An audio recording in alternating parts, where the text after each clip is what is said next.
আসসালামু আলাইকুম সুপ্রিয় দর্শক মণ্ডলী। ভারতের বিভিন্ন জায়গায় মসজিদে তালা দেওয়া হচ্ছে। ভারতের লখনউতে কোনো নোটিশ ছাড়াই এই পবিত্র মাহে রমজানে একটি মসজিদে তালা দেওয়া হয়েছে। এটা খবরে দেখলাম একটি গণমাধ্যমে। এছাড়াও ভারতের বিভিন্ন জায়গায় মুসলমানদের উপর আক্রমণ করা হচ্ছে। মসজিদে মুসলমানদের উপর আক্রমণ চালানো হচ্ছে, তাদের উপর বর্বরতা চালানো হচ্ছে, নির্যাতন করা হচ্ছে। অনেক বয়স্ক মুসলমানদেরকে তরুণ বয়সের হিন্দুরা অপমান অপদস্থ করছে, গায়ে হাত তুলছে। এগুলো আমরা বিভিন্ন ভিডিওতে দেখতে পাচ্ছি। ভারতের বড় বড় নামকরা মসজিদগুলো একের পর এক বন্ধ করে দেওয়া হচ্ছে। বলা হচ্ছে অমুক মসজিদের নিচে মন্দির আছে। তো এভাবে যত নামকরা মসজিদগুলো আছে সবগুলোর নিচে তারা মন্দির আবিষ্কার করার চেষ্টা করছে ভারতের বিজেপি সরকার। আপনারা জানেন যে নরেন্দ্র মোদী যখন সরকারে আসে 3বার সে প্রধানমন্ত্রী। সে উত্তরপ্রদেশের আগে চিফ মিনিস্টার ছিল, মুখ্যমন্ত্রী। আন্তর্জাতিকভাবে নিষিদ্ধ ছিল, কালো তালিকাভুক্ত ছিল, একজন সন্ত্রাস কিলার। সে প্রধানমন্ত্রী হয় এমনিতেই ব্যক্তিগতভাবে সে অশিক্ষিত মূর্খ এবং RSS গেরুয়া বাহিনীতে সে ছিল সন্ত্রাস।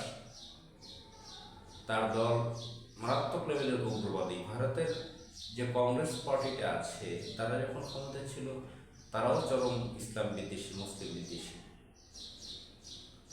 জওহরলাল নেহরু ভারতের প্রথম প্রধানমন্ত্রী, সে তো চরম ব্রাহ্মণ্যবাদী, হিন্দুত্ববাদী। ওই পরিবার, তার কন্যা ইন্দিরা গান্ধী এবং তাদের দল থেকে আর যারা ক্ষমতা এসেছে, মনমোহন সিং, সকলেই মুসলিম ইসলাম বিদ্বেষী ছিল। তাদের মিশনটাই ছিল মুসলমানদেরকে শেষ করে দেওয়া। কিন্তু বিজেপি তো অতি উগ্র, চরম পর্যায়ের উগ্র। কংগ্রেসের লোকজন তো একটু শিক্ষা দীক্ষা, একাডেমিক লেখাপড়া ছিল। বিজেপির লোকরা অতি উগ্র।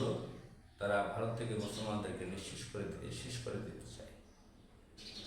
এই পবিত্র মাহে রমজানও মসজিদ বন্ধ করে দেওয়া হচ্ছে।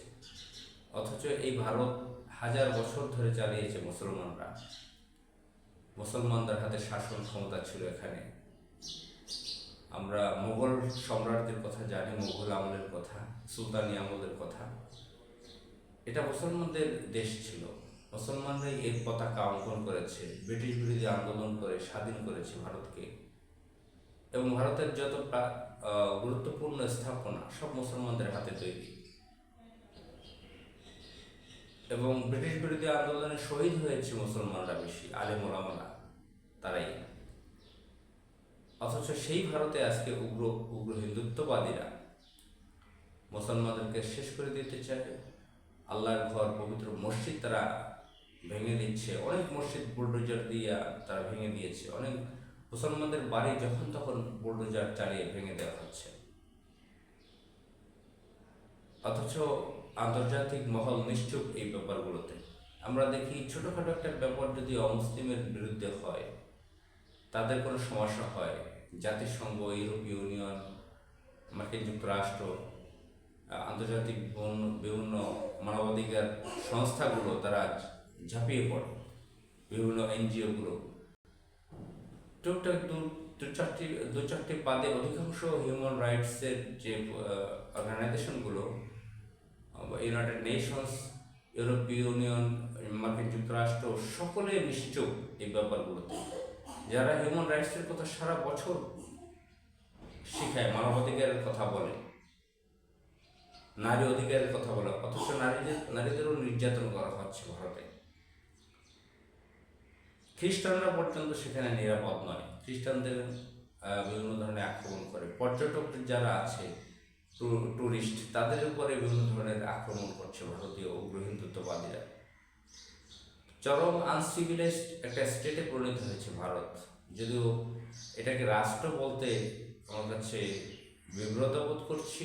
এখানে অনেকগুলো যে এখন ভারতের মধ্যে প্রায় 29টা প্রদেশ আছে, প্রভিন্স আছে, এর মধ্যে প্রায় 10 থেকে 15টাই তারা স্বাধীনতা চাচ্ছে বহুদিন আগে থেকে।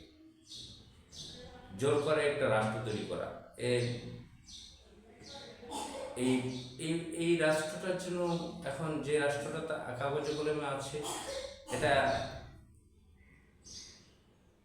একটা অসভ্য একটি রাষ্ট্রে পরিণত হয়েছে, চরম অসভ্য। ইতিহাসের ছাত্ররা, শিক্ষার্থীরা যে অসভ্যতার ইতিহাস পড়ে, আনসিভিলাইজেশনের আফ্রিকার বিভিন্ন অঞ্চলের যে যখন পড়ে না যে সিভিলাইজেশন ছিল না, সিভিলাইজেশন অমুক সালে এসেছে, তো ভারতের বর্তমান পরিস্থিতি হলো তারা চরম অসভ্য, বর্বর, নিকৃষ্ট। সুতরাং আমাদের সকলেরই এই ব্যাপারগুলো প্রতিবাদ করা উচিত, ন্যায় প্রতিষ্ঠা করা উচিত। মহান আল্লাহ তাআলা এই মুসলমানদেরকে রক্ষা করুক। আসসালামু আলাইকুম।